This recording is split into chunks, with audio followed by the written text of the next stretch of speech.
everyone. I'm juiced, I'm jacked, and I'm getting whacked about the storm cycle. My steely eyeballs looking out 10 days see El Stormos. For those of you who don't speak Spanish, here's how Chris Farley would translate that phrase. The Stormos. Here's the picker. Tomorrow, 24 with a min of 13 and a max of dirty 30.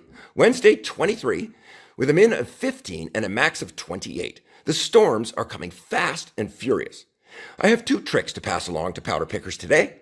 One, which comes via the experts at the source of all weather and climate knowledge. Yes, climate knowledge too, because climatologists have proven they don't know shit about weather anywhere. Trick number one. In strong flows, the high-res model generally does a better job on the precip, even though the geniuses at Environment Canada back east have done everything in their power to ensure it doesn't. Have I not told you the story?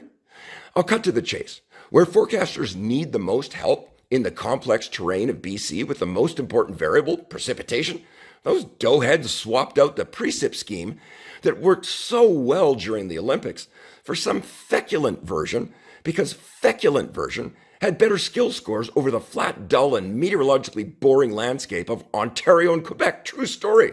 But I'm not complaining. Really, I'm not. Because that's what led to me building the Super Dave Ensemble, which, by the way, I'm going to patent. See, I got burned 3 storms in a row 5 years ago when that harebrained swap was made. I had to do something, and an ensemble approach seemed natural. Best of all, I can guarantee you the Super Dave Ensemble will crush this version of the high-res over the long term. But let's give the devil his due and see how the high-res performs in this strong flow. What fun. My compete reflex is surging. And my timing is so good, it's meant to be. I couldn't have asked for a better example to prove it would be more than worth paying the equivalent of 1 latte a month to keep dialing into the Whistler powder picker. Here's the forecast menu on the Whistler website today. But first, look at the Super Dave Ensemble for Friday.